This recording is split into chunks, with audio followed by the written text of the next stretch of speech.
She spoke Italian to calm a lost child. Mafia boss froze and ordered find everything about her. Street lamps flickered in the mist, casting long shadows that danced and stretched between the narrow alleyways. The city was alive with secrets, every corner hiding whispers of deals made and lives destroyed. Yet amid the darkness, small pockets of light existed, places where innocence tried to survive. One such place was the little children's shelter tucked between two tall buildings. Its sign was simple, almost plain: Casa della Speranza, House of Hope. Inside, laughter occasionally echoed, mingled with the quiet cries of those who had lost more than they should have. The shelter's walls were warm with candlelight, but outside, the world was cold, hungry, and unforgiving. Alara moved quietly along the hallways, carrying a small tray of food. She had long, dark hair tied back neatly and eyes that seemed to hold both sadness and strength. The children trusted her, not because she demanded it, but because she gave them something they had almost forgotten: safety. It was nearing midnight when a loud cry shattered the calm. Alara's heart tightened. The voice belonged to a child, though far too small and terrified for the streets. Without hesitation, she grabbed her coat and ran toward the sound. The rain was relentless, soaking her quickly, but she did not stop. The city's alleys were slippery, the shadows deep, yet she moved with purpose. Around a corner she found the child, no more than 5, huddled against a wall, tears running freely down his face. His small body shook with fear, his lips quivering. Ilara knelt beside him, her voice soft and gentle. "Va tutto bene, piccolo mio, non aver paura." He sniffled and took a hesitant step toward her. Ilara smiled softly, holding out her hand. "There, see, everything will be fine, I'm here." The rain around them seemed to pause for a moment, the city's chaos fading into the background. In that instant, Alara's voice became a shield, a beacon of safety. Unseen by either of them, a figure watched from the shadows. Vittorio Calvani, known and feared throughout the city, leaned against a brick wall, his black coat dripping from the rain. His dark eyes, sharp as a blade, never left the scene before him. A child soothed by a woman's words, a simple act, stirred something deep within him, something long buried. Vittorio's life was built on control, on fear, and on power. He ruled the city's underworld with an iron hand, leaving no room for weakness. Yet, as he observed Alara, he felt an unfamiliar pull, a momentary pause in the constant rush of ambition and violence. Her calm, her care, even her voice, it was a song in a world of silence and shadows. "Find out everything about her," he murmured to his bodyguard, his voice low but commanding. It was not a threat. It was fascination, curiosity, and the first spark of obsession he had felt in years. Meanwhile, Alara gently wrapped a small coat around the child, who clung to her like he had known her all his life. "Let's get you home," she whispered, guiding him through the rain toward the shelter. She did not know who was watching, nor did she guess the storm that was forming silently above her head. The city had a way of weaving people's fates together in ways no one could anticipate. And tonight, hers had brushed against a man whose name alone could make people shiver. The next morning, Alara arrived at the shelter to find the child safely returned to his family. Relief washed over her, yet the memory of the night lingered, the fear, the rain, the small hand in hers. She could not shake the sense that something important had begun. Vittorio, on the other hand, did not sleep. He reviewed the brief report his men had sent. Her name, her work, her habits. Every detail fascinated him, and the more he learned, the more he felt an unusual tension he could not understand. He had conquered rival families, survived assassins, and controlled every corner of the city. But she, a single woman who cared for children, had made him pause. Days passed. Alara continued her work, unaware of the eyes that followed her every move. Her life was simple, filled with purpose and small joys, yet something had changed. A quiet unease tugged at her heart, an invisible weight that she could not name. One afternoon, as she walked through the market to buy food for the shelter, she felt it, the sensation of being watched.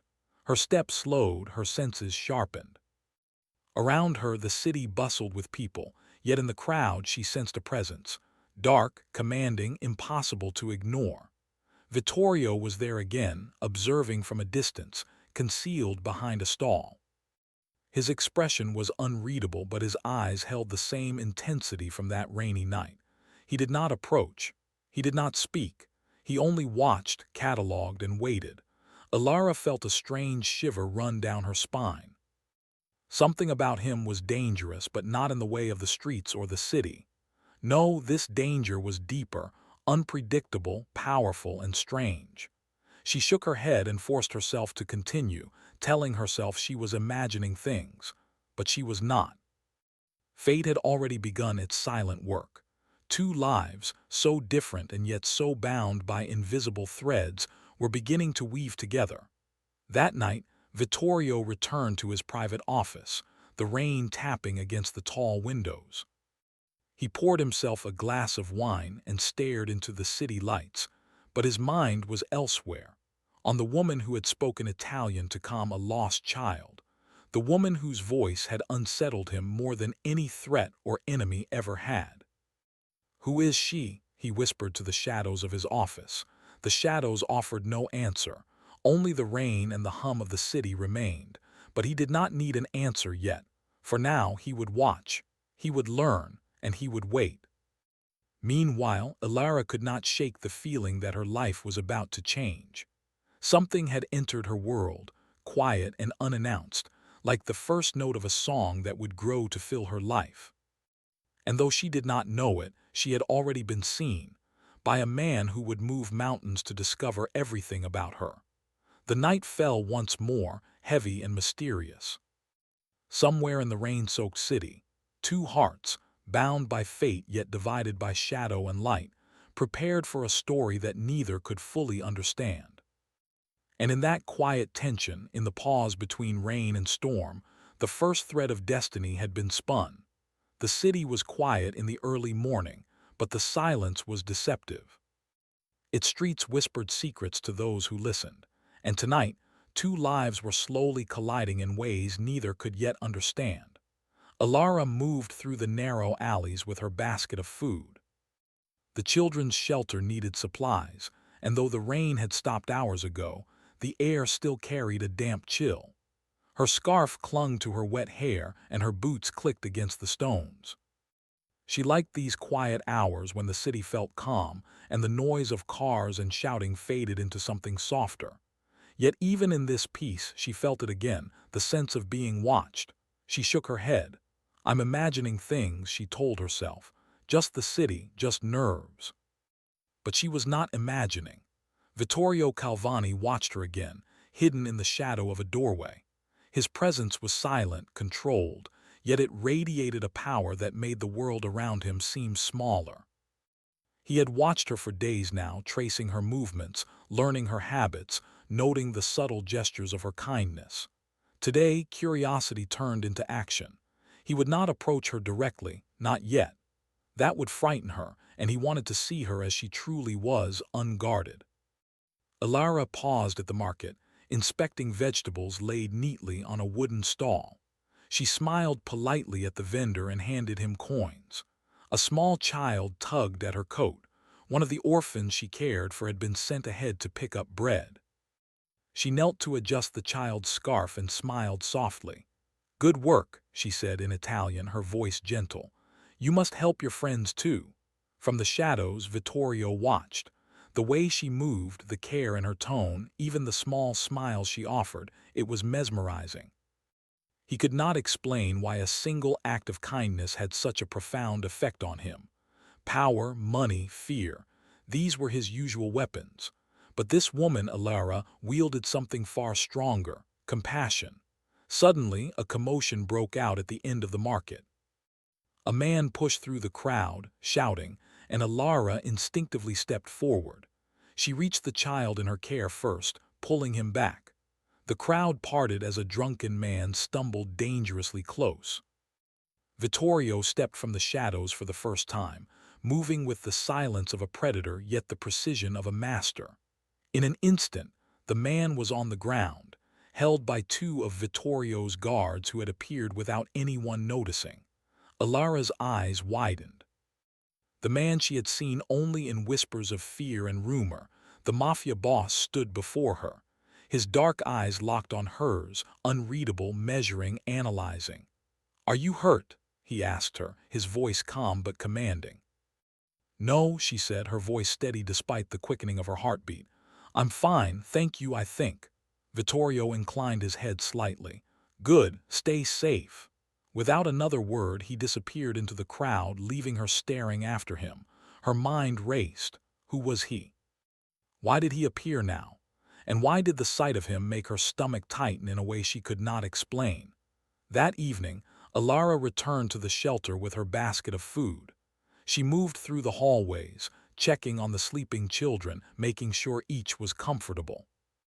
Yet even as she performed these familiar tasks, she could not shake the image of Vittorio from her mind, the sharpness of his gaze, the subtle intensity of his presence.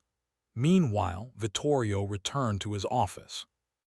The encounter had been brief, but enough to confirm that the woman he had seen in the rain was extraordinary. She had not screamed, nor had she flinched in fear. She had spoken softly, but with a calm authority that drew people toward her. He poured himself a glass of wine and gazed out over the city. The streets shimmered with the reflection of the moonlight on wet cobblestones, and yet all he could see was her, the small figure in the market, adjusting the child's scarf, unaware of the danger she had narrowly avoided. For the first time in years, he felt the stirrings of something dangerous and irresistible. Desire, yes, but also admiration, even awe. She was a puzzle he could not yet solve, a light that dared shine in the darkness of his world. Over the next few days, their lives began to intersect in subtle ways. Vittorio's men watched from afar, ensuring her safety without her knowledge. Ilara noticed the occasional shadow that seemed out of place, the subtle protection that arrived just in time. She did not understand why, only that she felt both uneasy and strangely comforted. One evening, after a long day at the shelter, Ilara stopped at a quiet cafe to rest. She sat by the window, sipping tea and watching the rain begin again, when she felt a presence beside her. "You enjoy quiet?" a deep voice asked. She turned sharply. Vittorio stood there, his coat damp, his expression neutral yet unreadable. I wasn't expecting anyone," she said, her voice calm but alert.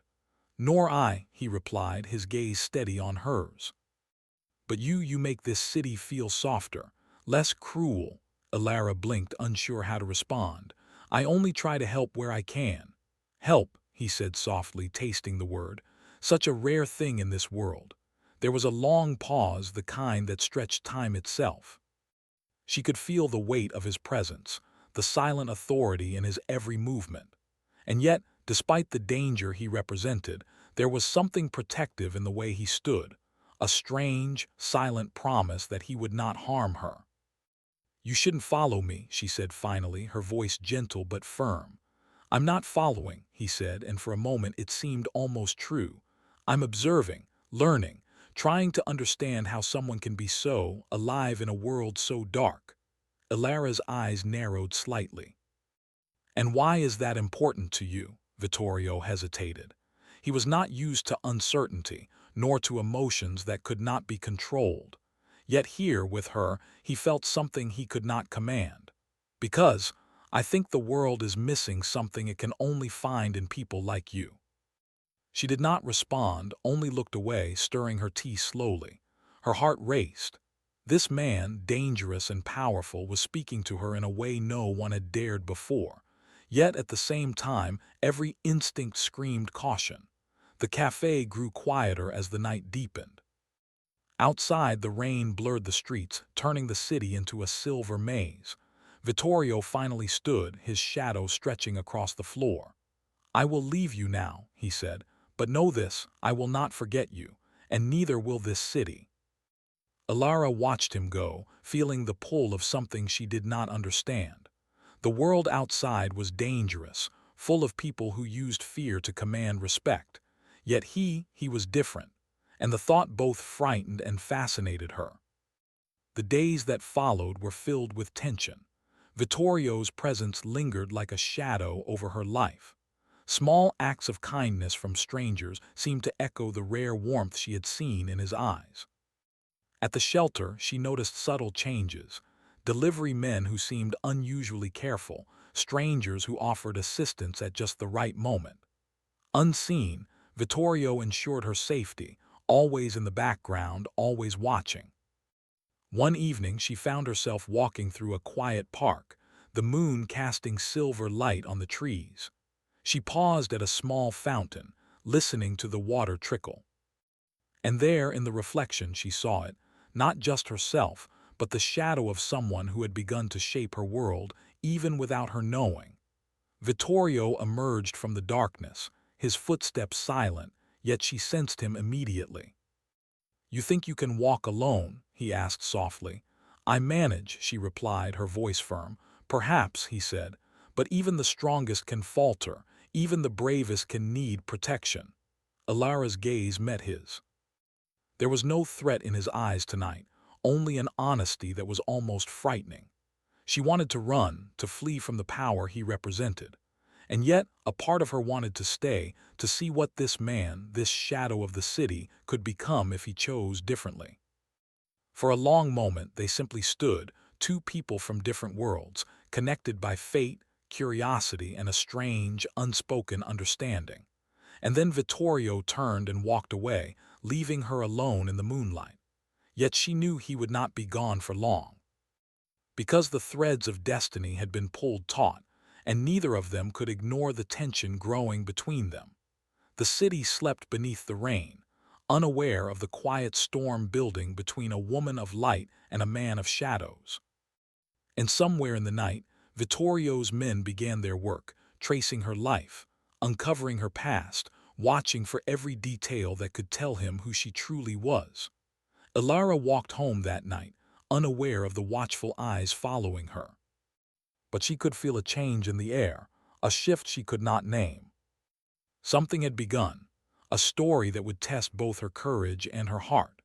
The city slept beneath a thick blanket of fog, the streetlights blurred in the mist, and the quiet was broken only by the distant hum of a late-night carriage.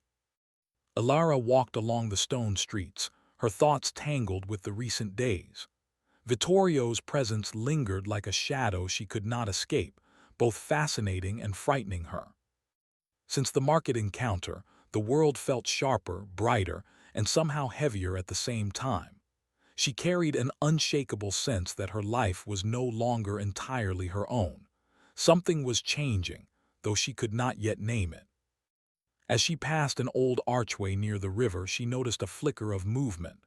A shadow detached itself from the mist, a figure cloaked in gray, moving silently and quickly.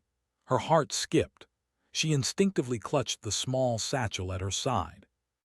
"Who's there?" she called, her voice steady but cautious. The figure hesitated, then stepped closer, revealing itself as a man. But not just any man. The air around him seemed colder, heavier, as if he carried the weight of centuries in his bones. His eyes glimmered strangely in the fog, and when he spoke, his voice carried an echo that made Ilara's skin prickle. "You carry more than kindness," he said, "and that burden draws attention you cannot see." Ilara frowned. "What do you mean?" "Your past is entwined," he said carefully, "entwined with forces that do not forgive, forces that do not forget. You are marked." Ilara's pulse quickened. She had long suspected that her past held secrets, but no one had ever spoken like this before. "Marked? By whom?" "The city itself," he said. "By the curse that follows your bloodline. It awakens in shadows and strikes when hearts are unguarded. Soon, you will feel it." A chill ran through her body. She had always known there were things about her heritage she could not explain, strange occurrences she had learned to ignore. But hearing it aloud made it real. Before she could respond, the man disappeared into the fog, leaving only a faint coldness behind. Ilara shivered, pulling her coat tighter. That night she could not sleep. The shadows in her small room seemed to stretch and move in strange ways. Her thoughts kept returning to Vittorio, and she wondered if he could sense the unseen dangers she now felt creeping into her life. Vittorio, meanwhile, had not slept either. He stood in the tallest tower of his estate, overlooking the city, feeling the tension in the streets like a pulse he could almost touch. His men had reported strange movements, rumors of rival factions, and whispers of supernatural happenings near the old part of the city. But it was more than that. He felt it, a subtle disturbance whenever Alara was near, a shadow that seemed to cling to her, even when he was far away. The thought that she was in danger awakened a fierce protectiveness he had not known existed. For years he had ruled through fear and power, keeping distance from everyone. But she had pierced that armor with nothing more than a few words in Italian, calming a lost child, and igniting something inside him that neither violence nor wealth could satisfy. He moved swiftly.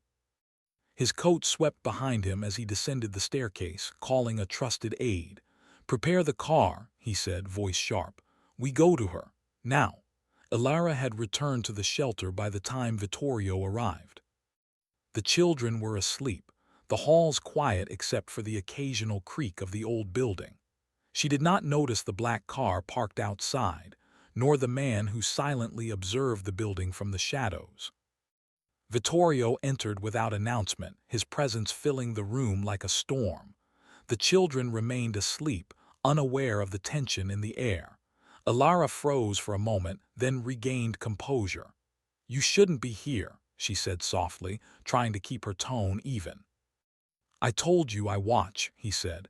His eyes softened slightly, though the weight of authority never left them.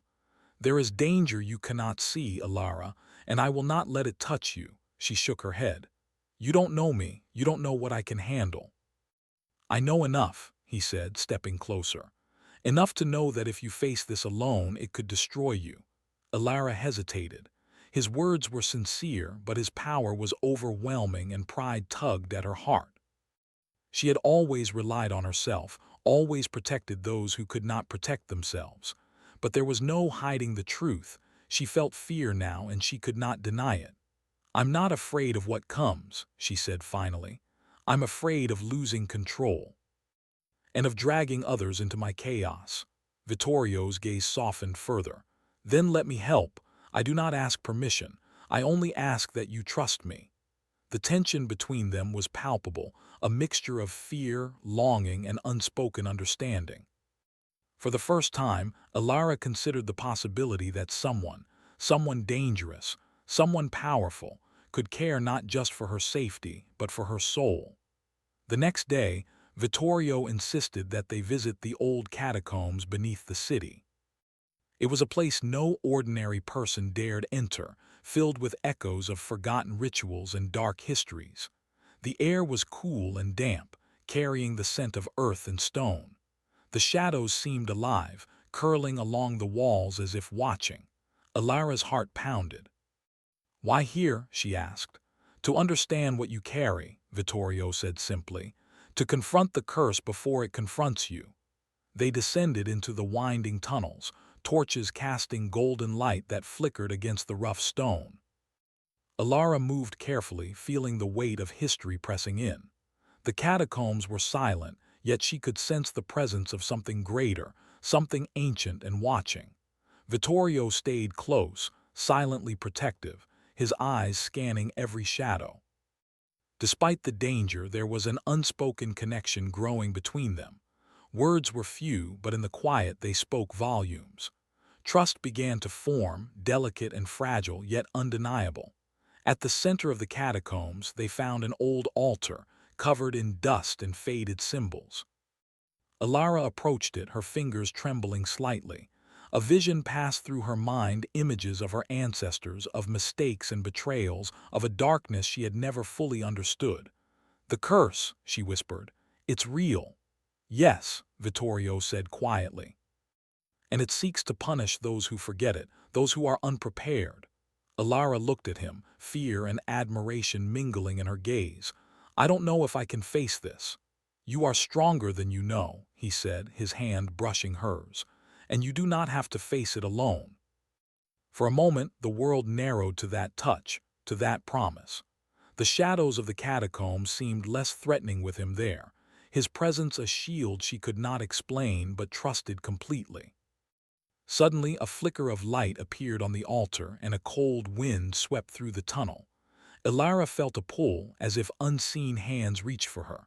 Her heart raced, and for the first time she allowed herself to lean on Vittorio to let him guide her. "Together," he whispered. Together they faced the strange force that seemed to swirl around her, feeling its weight, its anger, its ancient memory. Ilara's voice rose, speaking words her ancestors had whispered, words she barely understood but felt in her bones. Vittorio's steady presence gave her courage, anchoring her in a world that seemed ready to unravel. The wind died, the light faded, the catacombs fell silent once more. Ilara looked at him, breathless. What was that?" "Your curse," he said simply. "It is tied to you, yes. But it is not your enemy yet. It is waiting, testing, learning," she shivered. "And if I cannot control it—" "You will not be alone," he said firmly. "I will face it with you." As they emerged from the catacombs, the first rays of dawn broke over the city. The streets glistened with dew and the promise of a new day. Yet the danger lingered. The curse was real, and the shadows of the past were not easily escaped. Ilara and Vittorio walked side by side, the silence between them filled with unspoken words and new understanding. Trust had begun to grow, fragile yet powerful. She realized that he was not only a protector but a mirror, reflecting both her fears and her strength. In the quiet of the morning, she dared to ask, "Why do you care?" Vittorio did not answer immediately. He gazed at the horizon, his expression unreadable. Then he said, "Because you remind me that there is more to life than power, more than control. You remind me of what I lost." Her chest tightened. "And what if I fail? Then I will be there," he said softly. "Not to control you, but to stand beside you." The weight of his words settled over her, a mixture of comfort and tension. The city stretched endlessly before them, filled with dangers they had yet to face. But for the first time, Ilara felt a glimmer of hope. The thread of fate that had drawn them together grew stronger, binding them not just by circumstance, but by trust, courage, and the beginning of a bond neither fully understood. The city was restless. Even in the quiet of the early morning, whispers of unease drifted through the narrow streets, and the fog clung to the buildings like a living veil. Ilara walked briskly, her mind still echoing with the events in the catacombs. The curse was not gone. It waited, lurking in shadows, watching her every move. And yet, with Vittorio by her side, she felt a strange mixture of fear and courage she had never known. Vittorio had stayed the night at her shelter, not because he wanted to frighten her, but because he could not bear to leave her unprotected. They had spoken little, but every glance and gesture carried meaning. The distance between them was filled with unspoken trust and an understanding deeper than words. As they reached the edge of the city, a soft wind stirred, carrying a coldness that made Ilara shiver. Vittorio noticed immediately and held her arm gently. "Stay close," he said softly, his eyes scanning the shadows.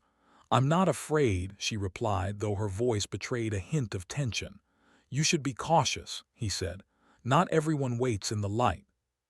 They entered an abandoned plaza, the stone tiles worn smooth by centuries of footsteps. At the center stood a broken statue, its face weathered beyond recognition.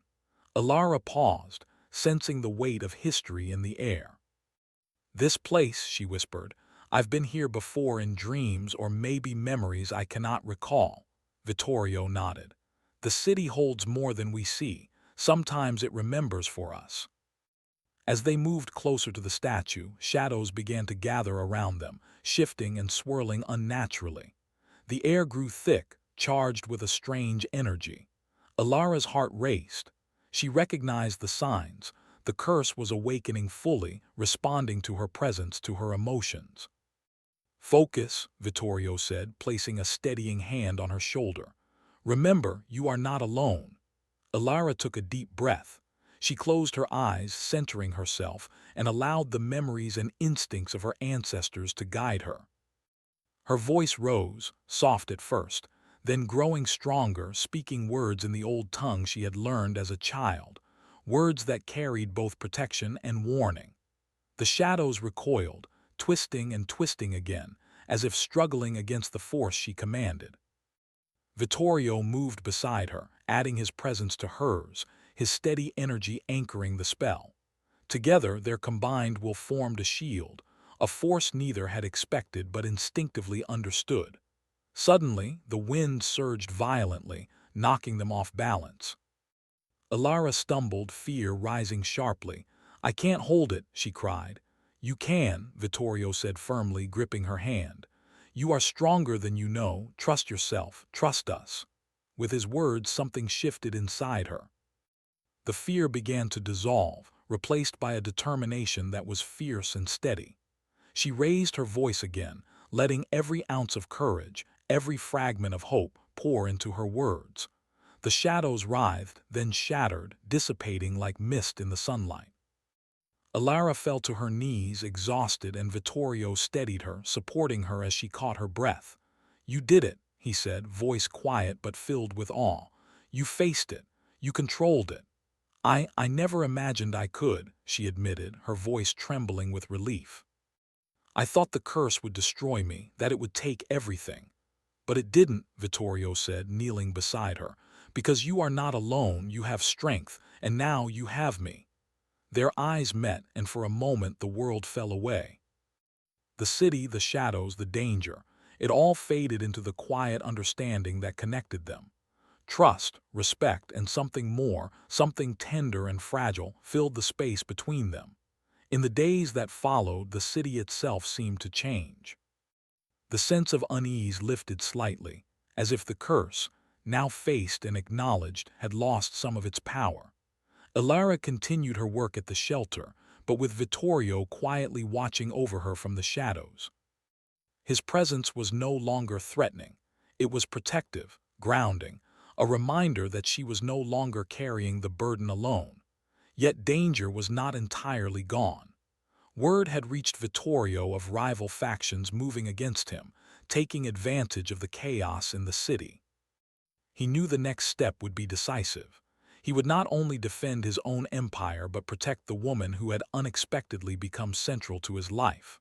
One evening, Vittorio invited Ilara to his estate. The mansion rose like a fortress, but inside it was quiet and warm.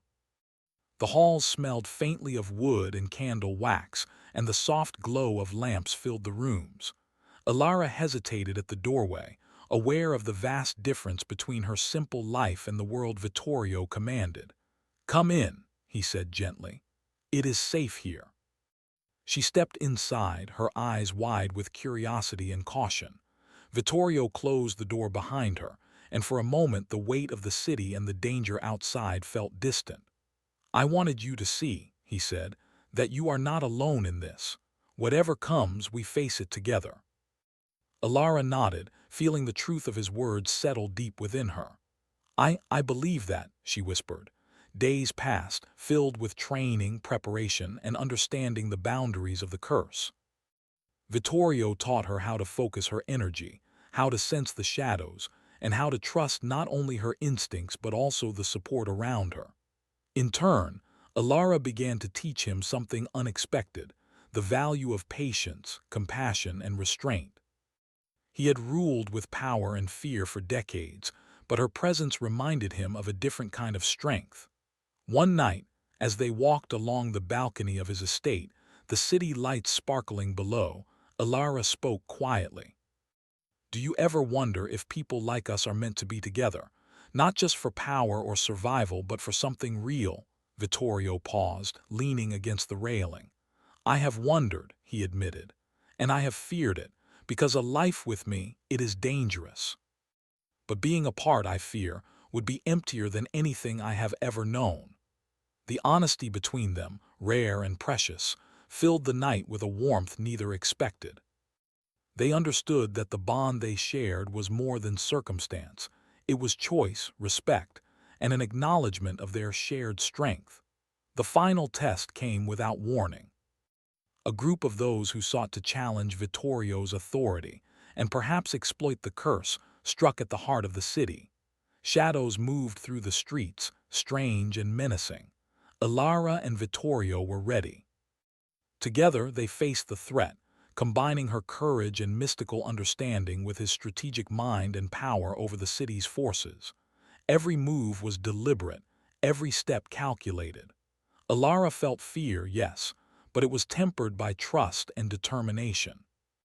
Vittorio's presence beside her made her stronger than she had ever imagined. The confrontation was tense, dramatic, and tested everything they had learned.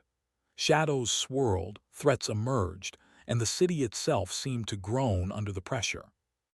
But through it all they fought as one, a balance of strength, courage, and understanding. At the climax, Ilara spoke the words that shattered the remaining darkness, her voice rising over the chaos, strong and clear. Vittorio's presence anchored the spell, holding back the shadows that would have consumed the city. Together, they emerged victorious, the threat neutralized, the curse acknowledged and controlled, and the city finally at peace. Exhausted but triumphant, they returned to the quiet of Vittorio's estate. The night was calm, the city lights shimmering like stars. Ilara sat quietly, reflecting on the journey, the fear, the trust, the bond they had built. Vittorio joined her, his presence gentle but firm. "You have changed everything," he said. "Not just the curse, not just the city, but me." Ilara looked at him, feeling the weight of his words and the depth of her own emotions. "And you've changed me," she said softly. "You've shown me that strength can come with compassion, and power can exist without fear." They sat together in silence, the connection between them now undeniable, a bond forged through trials, trust, and shared courage. As dawn approached, Vittorio whispered, echoing the words that had first drawn him to her months before. "You are remarkable, Ilara, and no shadow, no danger can take that away." She smiled, a mixture of relief, gratitude, and growing affection. "And you are unforgettable," she replied. The city stirred below, unaware of the quiet triumph above, the story of two hearts united through courage and understanding. The shadows of the past remained, but their power had been tested, and both Ilara and Vittorio had grown stronger for it. Yet, even as they embraced the calm, a faint stir in the distance hinted that the story was far from over. The world was vast, and mysteries remained, but together they knew they could face anything.